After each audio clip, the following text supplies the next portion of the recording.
Busy week ahead, and thanks for joining us, Devin. It's always a pleasure, to have you on the couch. But I'm just running around, especially when Jackie's not feeling the best. Exactly, but we're happy to have Ashley hanging out, the 76th Alice in Dairyland. Thanks for joining us this morning. Hey, thanks for having me. It's bright and early. Excited to chat sustainability. Exactly. There's a lot to talk about, sustainability-wise in Wisconsin. The farmers are always, it's top of the mind. But first of all, what is sustainability exactly? So sustainability can mean a lot of different things to a lot of different people, but when it comes to Wisconsin's dairy farms, 95% of our dairy farms are family owned. And to those farmers, it really means taking care of their land and their water and their communities for future generations. And dairy farmers, they work with veterinarians, agronomists, nutritionists, and other experts to make sure that their animals and land are well cared for.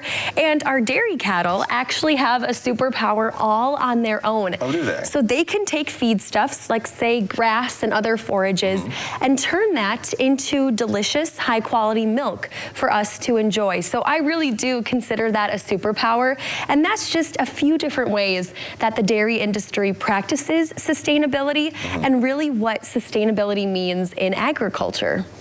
Well, so how do Wisconsin's dairy farmers practice sustainability on their farms? I know you talked a little bit about, kind of setting it up for multiple generations, because a lot of them are, multi-generational farms. So, if one generation kind of messes it up, it really hurts a lot of people down their own line.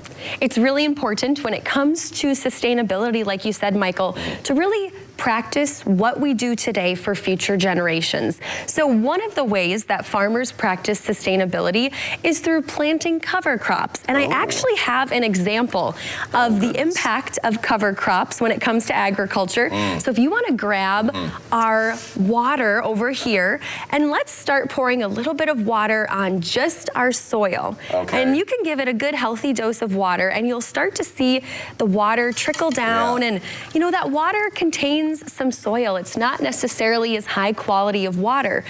But when we have our cover crops over here, if you don't mind pouring a little bit of water on our cover crop example, you can see that the water stays within the soil, it's retained. So this is an example of how cover crops positively impact agriculture and dairy because they contribute to soil quality and soil health, and they help prevent that soil from eroding over time. So that's a really tangible way we can see how cover crops contribute to sustainability. Yeah, I mean, Devin, he definitely, grew up in a more rural area as well. I'm sure you've noticed a few different fields out and about, Devin, right? Yeah, so a lot of farmers, though, back home, I mean, a lot of them kind of just leave the I guess the dead stuff in the soil through the winter months. Then they'll I'm going to say tug it up. But that's probably the wrong term to use. Where they kind of get the soil ready to plant and everything. So I mean, I kind of sometimes see that. I guess you could say erosion with wind, because when it gets dry, though, it causes all these dust storms. And there's been dust storm warnings issued in parts of Illinois when things get dry. So something like that could probably even help prevent like dust storms. Exactly. Cover crops help to prevent erosion from water and wind, like you mentioned, Devin. And there are a few other ways that our farmers practice sustainability, like through water conservation. In fact, water can be recycled up to 4 times on a dairy farm, like through cleaning the milking parlor and the stalls to irrigating crops. And when you mentioned working up the land, that is what we call tillage. So our farmers, are really focused on reduced till or no-till practices to help keep that soil in place and prevent erosion, to keep our soil healthy so that we can continue to grow crops year after year.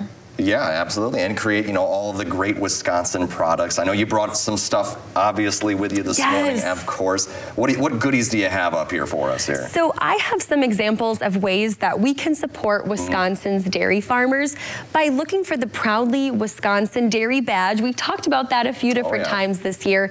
So I have some examples of butter and sour cream and Wisconsin cheese that carry that Proudly Dairy Badge or that Proudly Cheese Badge, because when you see this badge, you know that you are supporting Wisconsin's dairy farmers and their families and helping to contribute to sustainability in your own way. Well, that is fantastic. Always good to, help the Wisconsin farmers out. And if anyone wanted to learn any more information about this, how would they look that up? Certainly. If you would like to learn more about ways that Wisconsin's dairy farmers practice sustainability and hear the stories from our state's dairy farmers, you can visit wisconsindairy.org/ourfarms. You can also learn more about research in the dairy industry through the Dairy Innovation Hub. This is a super exciting initiative in the dairy industry that focuses on promoting research and innovation. You can learn more about them by visiting dairyinnovationhub.wisc.edu. Well, fantastic. Thanks so much for telling us a little bit more about farming sustainability. And hopefully, Devin retained a little bit of this information. I tried at least. So you helped me to remember tillage. I knew it started with a T. I just couldn't remember which word it was. We'll test, both of your knowledge and everyone at home with a little bit of a sustainability and Earth Day quiz. Ooh. So stay with us, and we'll be right back after the break. We're excited.